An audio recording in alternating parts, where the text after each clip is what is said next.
Let me ask you something. When was the last time you sat in a quiet room? No phone, no noise, no distractions, just you, your thoughts, and the stillness. Did it make you uncomfortable? Did you reach for something, anything to fill the silence? That's the moment right there. That's where most people tap out. That's where fear creeps in. Where the mind starts to whisper, "Why are you alone? What's wrong with you? Where is everybody?" See, we live in a world where being constantly surrounded, constantly stimulated, is the norm.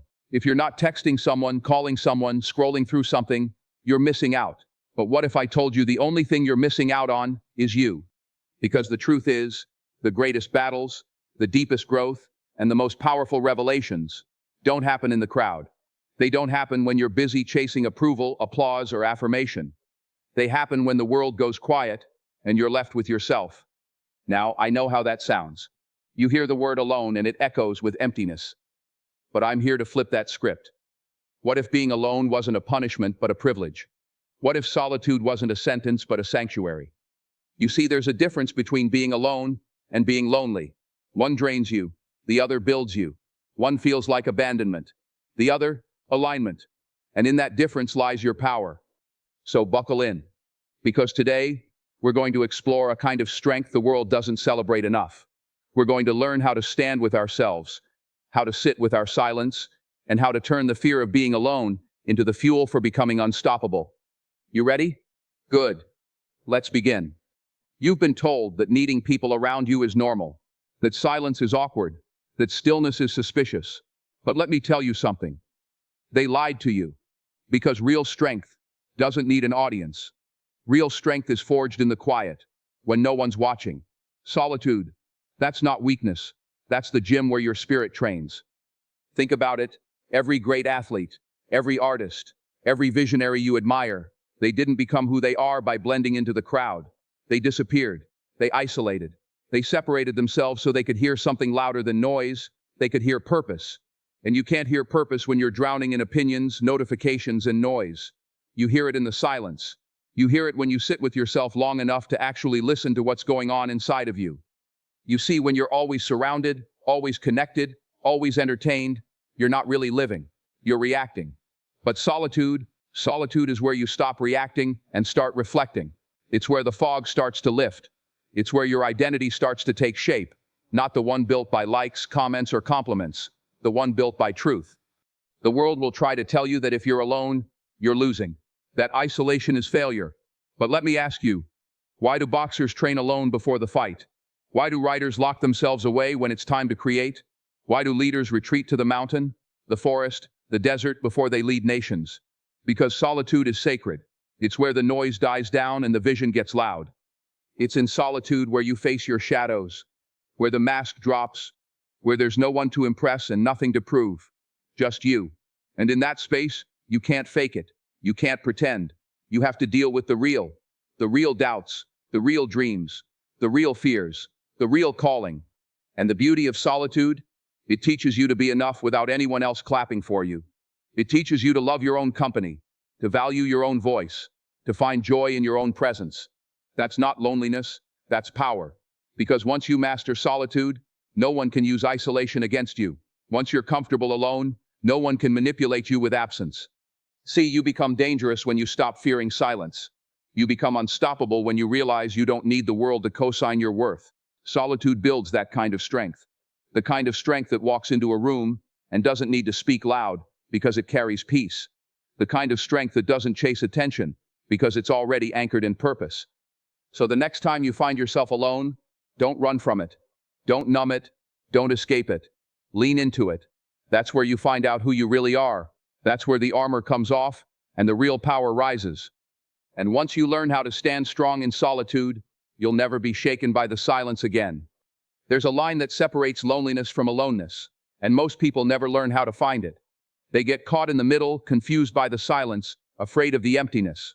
But here's the truth. Loneliness is a feeling. Aloneness is a state. One is temporary, emotional, reactive.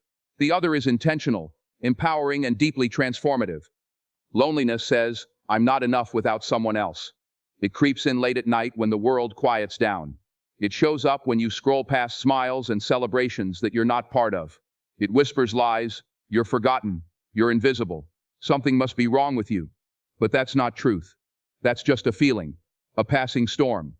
And like all storms, it will pass. Aloneness, though, that's different.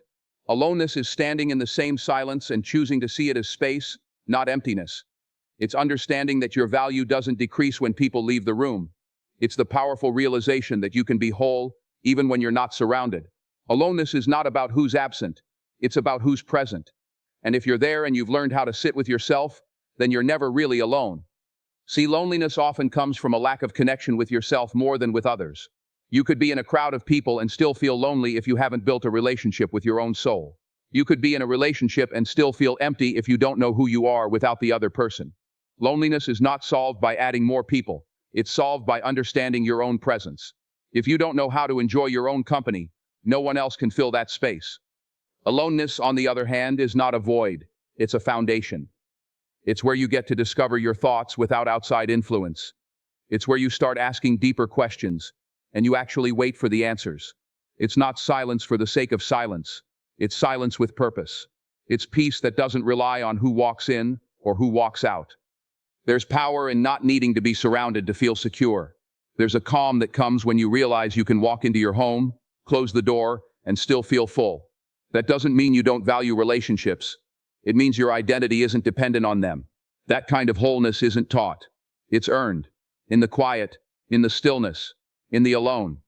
So the next time you feel lonely, pause. Don't rush to fill the void with noise or people or distractions. Ask yourself, is this loneliness I'm feeling? Or is this an opportunity to learn how to be whole in my own presence? That simple question changes everything. Because when you stop fearing aloneness, you start mastering yourself. And when you master yourself, the world loses its power to shake you. You don't fear being left out. You don't fear being left behind. Because you know something most people never learn. You were never lacking to begin with. We spend so much of our lives performing. For family, for friends, for strangers. Wearing masks, switching roles, blending in, standing out. Whatever it takes to feel seen, accepted, validated. But there comes a point in life when the applause fades, the lights dim, and the crowd goes home. That's when the real question surfaces. Who are you when no one is watching? And if you've never taken the time to sit with that question alone in silence, then you've never truly met yourself. Alone time isn't empty time. It's not dead space. It's the workshop of the soul. It's the sacred space where all the noise of the world clears out, just long enough for you to finally hear your own voice. Not the voice that mimics others. Not the one shaped by expectations, but the one that's been buried under years of noise, comparison, distraction, and fear.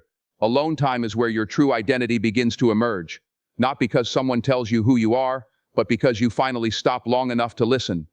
We fear being alone because we're afraid of what we might find. But that's exactly the point. Alone time confronts you with your truth. It pulls back the curtain. It removes the filters. It makes you look in the mirror with honesty. And yes, at first, it can feel uncomfortable, because self-discovery always comes with growing pains. But the beauty on the other side of that process is worth it. You don't become your highest self in a crowd.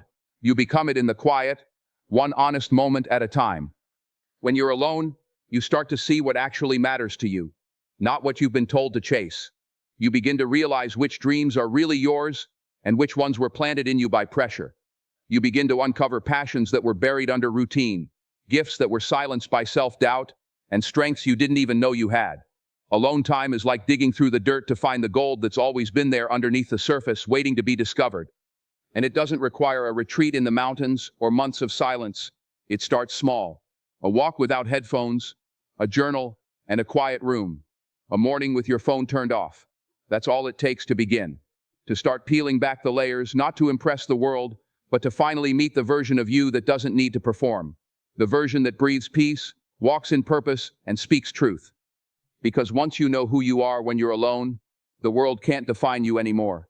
The opinions, the expectations, the pressure, they lose their grip.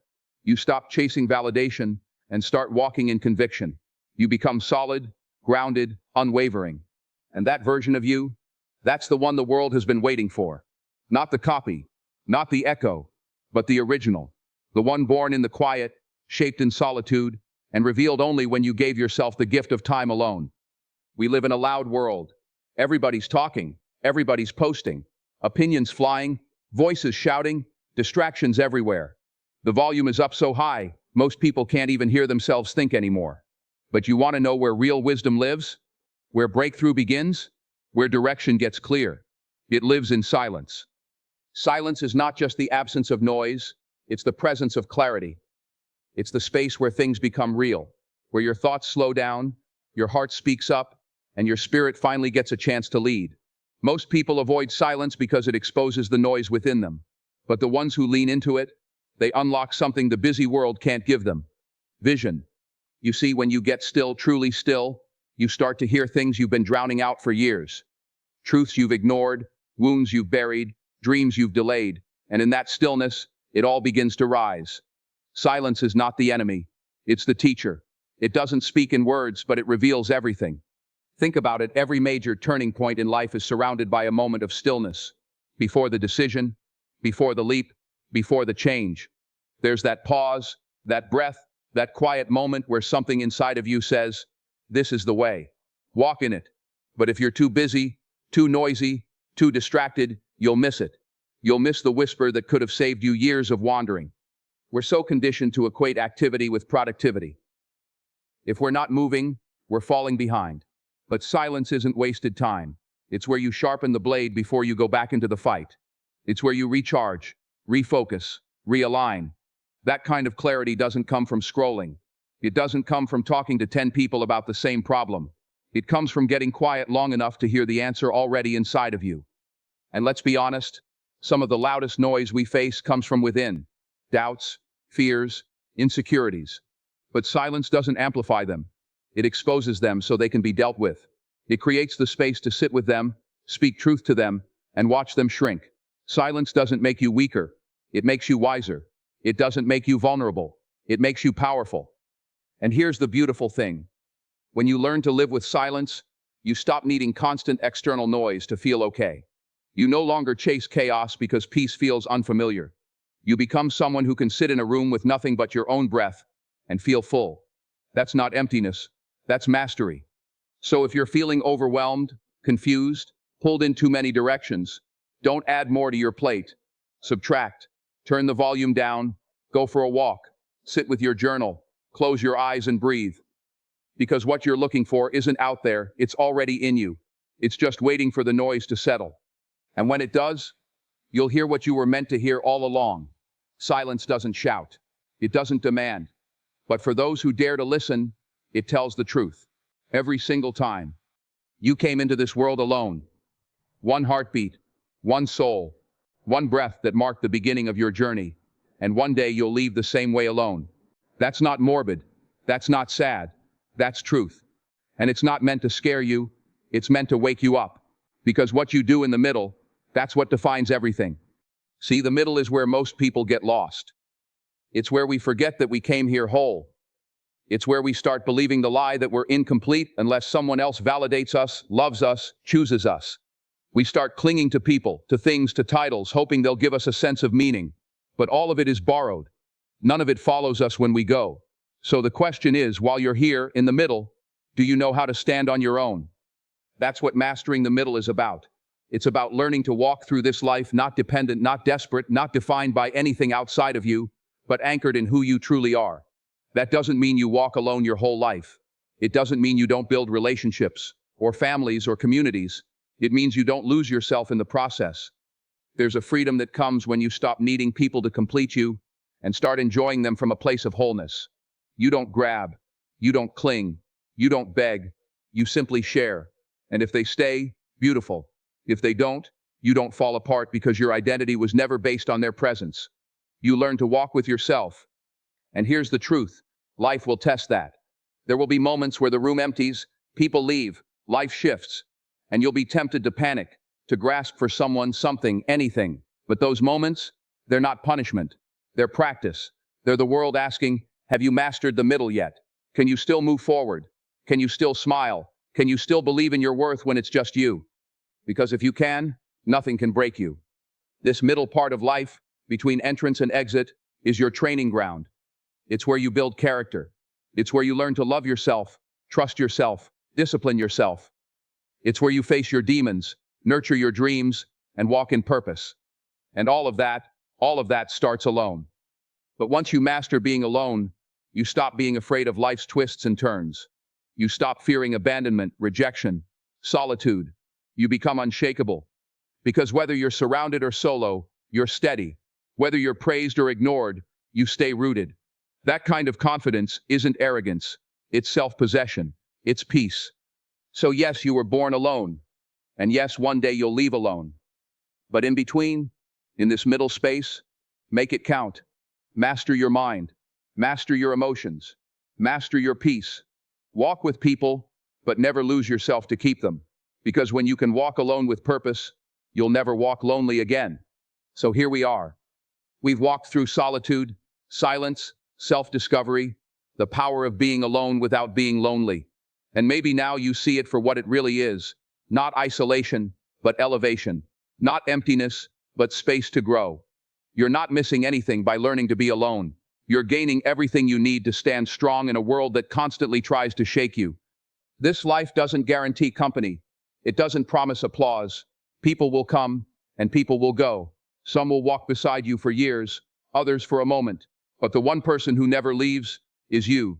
So the relationship you have with yourself, that's the foundation of it all. When you stop fearing being alone, you start discovering who you are without the noise, the masks, the distractions. You find your voice, your values, your vision. You learn to validate yourself, to encourage yourself, to hold yourself up when the world is silent. And that is a rare kind of strength. Don't wait for someone else to make you feel whole. Don't hand over your peace, your power, your purpose to the presence or absence of other people. You were born complete.